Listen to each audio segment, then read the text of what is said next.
যিদৰে নিউজ ওলাইছে মই কাৰো নাম নলওঁ একচুৱেলি এইটো অপহৰণ কেছ নহয় আজিৰ পৰা প্ৰায় ডেৰমাহ আগৰ ঘটনা একচুৱেলি ডেটটো মই পাহৰি গ'লোঁ মোৰ যিটো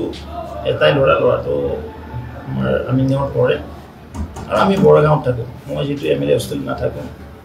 মই মিনিষ্টাৰ হোৱাৰ দিনৰ পৰাই কোৱাৰ্টাৰত থকা নাই কেইদিনমান আছিলোঁ এই স্কুল কোৱাৰ্টাৰ বা MLA হোষ্টেলত থকা আমাৰ হেৰি নহ'ল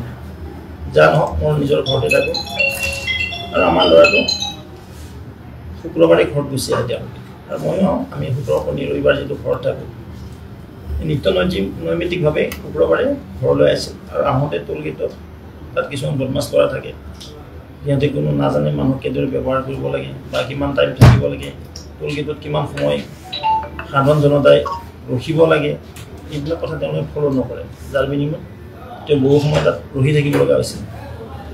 আৰু আমাৰ ড্ৰাইভাৰজনে কৈছিলোঁ যে এইটো অমুক হয় ভৱেশ কলিতাৰ মেছেজ হয় আমাৰ বৌ হয় তেওঁলোকে কৈছিল যে আমি চিনি নাপাওঁ কোন ভৱেশ কলিতা আৰু তেওঁ কৈছিল যে আমাৰ কিবা পইচা লাগে লওক এনে মানে বহুত সময় গাড়ীটো ৰৈ গৈছিল আৰু যিটো ল'ৰাটো স্কুলৰ পৰা গৈছিলে প্ৰায় আধা ঘণ্টাৰ বেছি সময় তেওঁ ৰখিব লগা আছিল আৰু সেইকাৰণে তাৰ 10 দিন পিছত আকৌ তেওঁলোকে এটা অনলাইন নিউজ আমাৰ ওপৰত কৰিলে যে ভৱেশ কলিতা দাদাগিৰি কৰিলে ঠেং ভাঙি দিম বুলি ক'লে তেওঁ মিছেছৰ নাম আনিলে মোৰ মিছেছৰ তেতিয়া মই এটা FIR দিলোঁ যিটো মোৰ বিৰুদ্ধে এটা নিউজেই কৰি দিলে এইকেইজন ব্যক্তিয়ে টোলগেটত তেওঁলোকৰ হেৰিয়ে মানে মোৰ মিছেছক অপমান কৰিছে আৰু সেইকাৰণে মই এটা চাংচাই থানাত FIR দিছোঁ বাছ ইমানেই আছে FIR এখনেই এইটো চাংচাই মানে যিটো SP কামৰূপৰ আণ্ডাৰতে কৰিছে আচলতে আমাৰ পৰাও ষ্টেটমেণ্ট লৈছে ঘটনাটো কি আছিল নিশ্চয় তেওঁলোককো মাতিব তেতিয়াতো লৈছোঁ কৈছে মোৰ তাতো নাই মই দিয়া নাই লেটাৰ কাৰণ মই লেটাৰ দিলে মই বাৰ বাৰ কৈছোঁ মোৰ তাত ছিগনেচাৰ থাকিলে হয় চিল থাকিলে হয় কাৰণ এইবিলাক কৰিছে সেইকাৰণে মই FIRটো দিছিলোঁ মই তাতো বাৰ বাৰ কৈছিলোঁ কাৰণ ৰঙীয়া মানুহ গোটেই যায় 2 লাখতকৈ অধিক ৰঙীয়া সমষ্টিৰ সন্মানীয় ৰাইজ আছে মইতো কাকো কাৰণে পাছ লিখি দিয়া নাই বা মোৰ ঘৰৰ মানুহৰ কাৰো পাছ নাই আমি যিটো তলত নপৰোঁ আমাৰ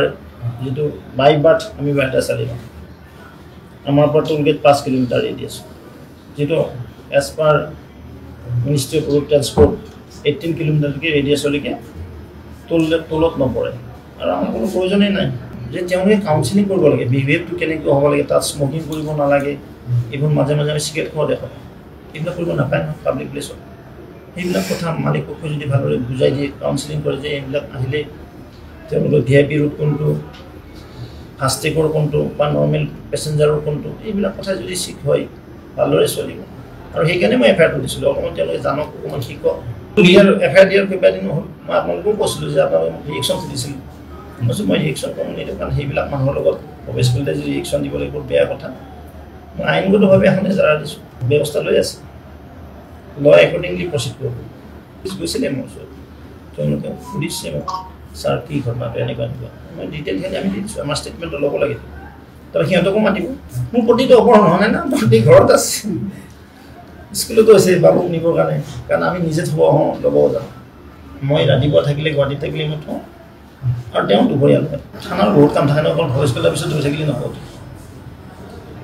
বাকীবিলাকৰ কৰক যদি এগৰাকী বিধায়কৰ এইটো অলপ লাহে লাহে দিলে হ'ব দিছে ভাই কিয় নিদিব মই ক'লোঁ জানো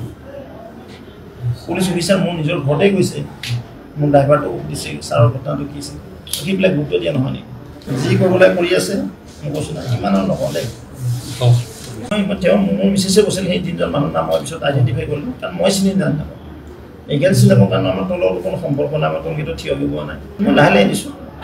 গোটেই গজল জানি ল'ব লাগে না কি ঘটনা কি হ'ল জানি বুজি লৈ এমাহলৈকে তলৰ মানে হেৰি কৰিব পাৰি FIR দিব পাৰি যিকোনো ইনচিডেণ্টত এমাহলৈকে যিটো মাৰপিট নহয় ফোন ওলোৱা নাই বা কোনো মেডিকেল কেছ কৰিব লগা হোৱা নাই যিটো ট্ৰেইনিং এছাল্টিং কেছটো শুনি লৈছোঁ জানি লৈছোঁ কাৰণ আমি উগিলাইছিলোঁ এমাহৰ ভিতৰত এখন FIR দি দিছোঁ মোৰ মিছেছ কোন হয় মই নাজানো মই কোন হয় নাজানো সকলো জনক নাই সুন্দৰভাৱে যাওঁ যি কোন দিব লাগে তোল দিয়ক যি দিব নালাগে তেওঁলোকে ফিট হওক যি ফাষ্টেগত যাব লাগে ফাষ্টেগত এতিয়াতো খুব ভালেই হ'ব তোল উঠি যাব সন্মানীয় মন্ত্ৰী ডাঙৰীয়ে যিটো কৈছে আমাৰ ট্ৰেন্সপৰ্ট বিভাগৰ সন্মানীয় মন্ত্ৰী নীতিন গাডকাৰীজী সেইটো ফাষ্টেগটো এনেকুৱা হ'ব QR বোৰ্ড যেনেকুৱা তেনেকুৱা QR বোৰ্ডৰ নিচিনা হ'ব গেটেই নাথাকিব এইটো খুব ভাল কথা মোৰ দায়িত্ব মই কৰি থৈ দিছোঁ বাকী পুলিচে কৰিব কি কৰিব লাগে নালাগে পুলিচৰ পিছত তুমি থকা কাম কৰিব লাগে মোৰ ষ্টেটমেণ্ট পুলিচে লৈছে বাছ বাকী পুলিচৰ যিখিনি কাম এজন জুৱেল আছিল, এজন গাজিউল আৰু এজন চামগুচ্ছা।